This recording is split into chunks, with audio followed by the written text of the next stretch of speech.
첫 번째, 나쁜 소식만 전하는 사람을 멀리하라. 부정적인 영향을 주는 사람을 멀리하라.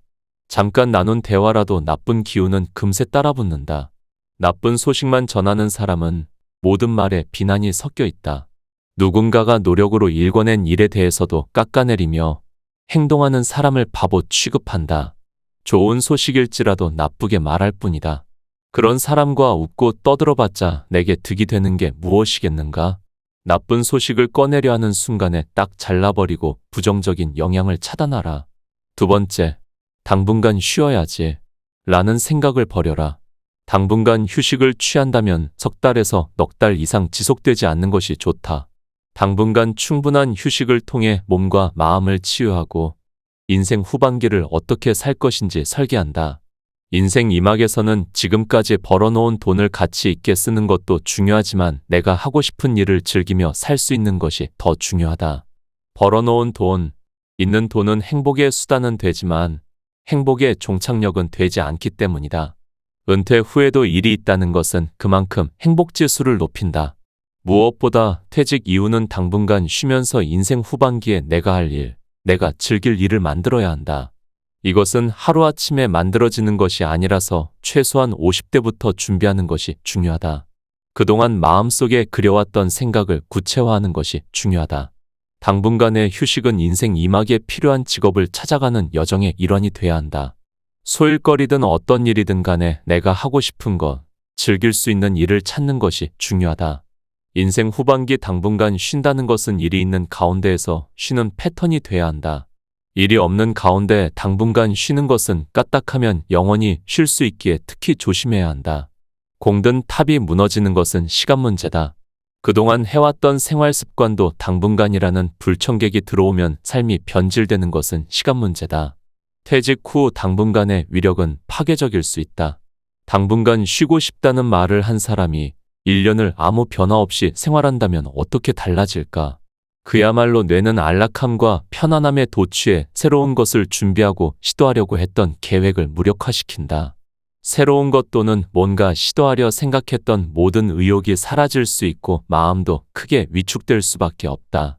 퇴직 후 나이 들어 절대 하지 말아야 할 것이 당분간 쉬고 싶다. 언젠가는 할 것이다. 라는 말을 내뱉는 것이다. 세 번째, 배우자에 대한 미움을 버려라.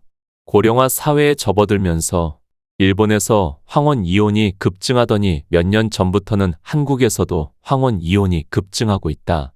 후반생은 미성년 자녀가 없다 보니 부부관계가 돈독해지기도 하고 반대로 사소한 일로 다투다 남남이 되기도 한다. 긴 세월 함께 살다 보면 묵은 감정이 쌓이게 마련이다. 아이들이 성인이 될 즈음이면 밀려드는 외로움과 함께 결혼 생활에 대한 회의감까지 밀려든다. 나이를 먹으면 배우자가 한층 더 성숙해지고 관대해지기를 바랐건만 현실은 그 반대인 경우가 대부분이기 때문이다. 남자든 여자든 노화기에 접어들면 생각이 많아진다. 건강하게 살 수 있는 날들은 점점 줄어가는데 툭하면 잊고 싶은 과거 일을 끄집어내서 잔소리하고 사소한 일에도 버럭 화를 내고 고집은 고래 힘줄 같아서 배려나 양보를 모르는 꽉 막힌 사람하고 여생을 같이 해야 하는가에 대해서 진지하게 고민하게 된다. 그러다 어느 순간 감정이 폭발하게 되면 이혼이라는 돌아올 수 없는 강을 건너게 된다. 후반생을 시작할 무렵이나 퇴직할 즈음에는 배우자와 속마음을 터놓고 전반생을 살면서 축적된 묵은 감정을 해소하는 시간을 가질 필요가 있다. 나의 단점이나 과거의 잘못, 섭섭한 감정은 배우자가 말해주지 않으면 모른다. 배우자의 섭섭한 감정 또한 말해주지 않으면 나 역시 모른다. 전반생을 살면서 생성된 폭탄의 뇌관을 미리 제거하지 않으면 불행한 후반생을 맞을 수 있다. 부모님 세대에는 참고 산다. 는 것이 부부의 공식이었다면 지금은 한 번뿐인 인생인데 왜 내가 참고 살아야 해? 가 공식처럼 되어가고 있다. 톨스토이는 미움과 사랑에 대해서 이렇게 말한다. 호감이 가지 않거나 심지어 미워하는 사람일지라도 사랑으로 대해야 한다. 진정으로 사랑하는가는 미워하는 사람을 사랑하는 것으로 알 수 있기 때문이다. 인간의 감정은 입으로도 표출되지만 눈을 통해서도 드러난다. 후반생은 계절로 치면 가을이나 겨울 같아서 아름다우면서도 쓸쓸하다. 후반생을 포근하게 보내고 싶다면 배우자를 눈으로도 미워하지 마라. 입가에는 항상 미소를 머금고 사랑해요. 고마워요. 잘 먹을게요. 당신 참 멋져요. 등과 같은 말을 입버릇처럼 사용하라. 내가 먼저 섬겨야 섬김을 받는 법이다. 네 번째, 인간관계를 정리정돈하라. 후반생에 건강하게 살아가려면 인생 이야기를 나눌 친구, 건강한 삶을 위해서 조언을 해줄 친구, 자산을 불릴 수 있는 노하우를 가르쳐 줄 친구, 부담 없이 여행을 함께 떠날 수 있는 친구, 나의 삶을 공감하고 이해해 줄 친구, 교양과 품격 있는 삶을 살아갈 수 있도록 이끌어 줄 친구가 필요하다. 물론 절친 몇 명이 인생살이에 필요한 모든 역할을 해주면 더없이 좋겠지만 그들도 자신의 삶이 있기 때문에 항상 함께할 수는 없다. 후반생을 앞두었거나 후반생을 살아가는 중이라면 인맥을 한 번쯤 정리정돈할 필요가 있다. 다음은 행복한 후반생을 위한 인간관계 정리정돈법이다. 첫째, 관계 회복하기. 가장 중요한 관계는 말할 것도 없이 가족이다. 배우자나 자식과의 관계가 친밀한가, 그렇지 않은가에 따라서 행복지수가 달라진다. 그동안 사회생활을 하느라 바빠서 등한시했다면 먼저 다가가서 화해의 손을 내밀어라. 둘째, 관계 복원하기. 가족과 일에 치여서 있고 살았던 고향 친구, 학교 동창, 동아리 활동을 같이 했던 옛 친구들을 찾아라. 요즘에는 인터넷의 발달로 어렵지 않게 찾을 수 있다. 은퇴한 뒤 끈 떨어진 갓 신세가 되기 전에 옛 친구들 무리에 합류하라. 셋째, 관계 굳히기. 지인이긴 하지만 연락이 끊기며 사이도 벌어진 사람들에게 먼저 연락하라. 전화나 카톡으로라도 자주 연락을 주고받다 보면 친밀한 사이가 된다. 넷째, 좋은 친구 사귀기.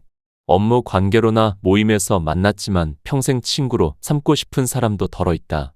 놓치기 아까운 사람은 퇴직 전에 친구로 삼아라. 업무로 만나는 사이라면 가족 사진도 보여주면서 사적인 이야기도 나누고 퇴근 후에는 별도로 만나서 식사라도 하며 개인적인 고민도 털어놓다 보면 친구 사이로 발전한다. 다섯째, 불필요한 관계 정리하기. 살다 보면 불편한 관계도 맺게 된다. 만나면 스트레스가 쌓이는 사람, 헤어지고 나면 돈과 시간이 아까운 사람, 잠수를 탔다가 부탁할 일이 있을 때만 연락하는 사람, 이런저런 비교를 해서 상대방을 초라하게 만드는 사람, 신뢰할 수 없는 사람. 이런 사람들은 후반생의 스트레스를 줄이기 위해서라도 과감하게 정리할 필요가 있다. 여섯째, 비슷한 취미 지닌 사람 만들기. 등산이나 배드민턴 같은 운동 동호회, 클래식을 듣거나 악기를 함께 연주하는 음악 동호회, 목공예나 사진을 배우는 동호회, 요리나 외국어를 배우는 동호회 등 평소 해보고 싶었던 모임에 가입해서 활동을 시작하라. 취미가 같으면 쉽게 친해질 수 있다. 일곱째, 여행 동지 만들기. 퇴직 후에는 여럿이 여행을 가고 싶어도 저마다의 사정 때문에 함께 가기가 쉽지 않다. 부부 동반 여행을 가고 싶거나 아내가 함께 여행을 할 수 없는 상황이라면 미리 여행 동호회에 가입해서 뜻 맞는 사람을 찾아라. 여덟째, 멘토 만들기. 주변 사람 중에서 재테크에 밝은 경제 멘토를 미리 만들어 놓아라. 또 인생을 살아가는 데 있어서 여러모로 배울 점이 많은 인생 멘토도 붙잡아 두어라. 퇴직하고 나면 마음이 위축되어서 먼저 다가가기가 쉽지 않다. 아홉째, 봉사 활동하며 친구 사귀기. 퇴직하고 나면 남는 것이 시간이다. 각종 봉사 활동을 미리 해보며 적성에 맞는 봉사 활동을 찾아라. 봉사 활동도 하며 좋은 사람도 사귄다면 일석이조 아니겠는가. 다섯 번째, 마음에 남아있는 앙금을 버려라. 세월이 흐르다 보면 인맥도 자연스럽게 걸러져서 그들 중 몇 명에게만 따뜻한 정을 느끼게 된다. 행복한 인생은 따뜻한 인간관계 속에 깃들어 있다. 열심히 살다 보면 마음속에 실타래처럼 엉겨버린 매듭이 한두 개쯤은 생기게 마련이다. 이러한 매듭은 부부, 형제, 친구, 선후배, 부자, 모자, 사제 사이에도 생길 수 있다. 기대는 실망의 또 다른 얼굴이다. 기대가 클수록 실망도 큰 법이다. 거절을 당해도 사랑하는 사람에게 당한 거절은 좀처럼 섭섭한 마음이 사라지질 않아 수없이 되새김질하게 마련이다. 그렇게 세월이 흐르다 보면 매듭이 엉키고 엉겨서 풀기조차 쉽지 않다. 인간관계의 매듭을 풀기 위해서는 용기도 필요하지만 삶의 지혜도 필요하다. 그래도 50쯤 되면 매듭을 풀기 위한 기본 조건은 얼추 갖춘 셈이다. 50이란 나이는 후반생으로 넘어가기 위한 쉼표이기도 하지만 하나의 마침표이기도 하다.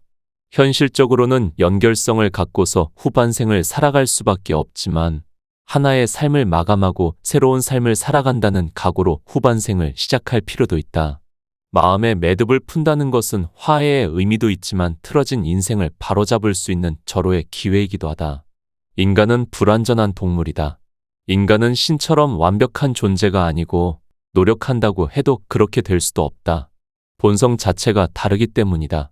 한 인간의 생애는 수백만 개의 퍼즐 조각으로 이루어져 있다. 단순하게 눈에 보이는 것, 혹은 그 사람이 저지른 하나의 사건만으로 그 사람을 판단해서는 안 된다. 한 인간을 제대로 판단하기 위해서는 전체를 보려는 노력이 필요하다. 성인으로 추앙받을 정도로 비범한 사람도 깊숙이 파고 들어가면 타인에게 공개하고 싶지 않은 추악한 면을 일정 부분 지니고 있게 마련이다. 그런 면을 발견하게 되면 기대와 환상을 갖고 있던 추종자로는 배신감을 느끼겠지만 신이 아닌 인간이므로 어찌 보면 지극히 당연한 일 아니겠는가. 하물며 범인이야 말해 무엇 하겠는가. 잘못이나 실수를 자행하는 것이 인간이요. 그 일로 인해 마음의 상처를 입어서 두고두고 잊지 못하는 것 또한 인간이다. 그래도 나이가 50쯤 되면 과거의 행동을 솔직하게 인정할 수 있고 고백을 들으면서 상대방의 입장에서 사건을 재해석할 수도 있고 기꺼이 용서하면서 보듬어 줄 수 있는 성숙한 면모도 갖추게 된다. 세월이 흘렀음에도 여전히 마음에 걸리적거리는 것이 있다면 상대방을 만나 허심탄회하게 대화를 나눠보자. 물론 그 과정에서 서로의 감정이 악화되어 영영등을 돌리는 경우도 간혹 발생한다. 속마음을 털어놓고 진솔한 대화를 나눴음에도 사이가 벌어진다면 그 관계는 깨끗이 정리하는 편이 후반생을 위해서 더 낫다.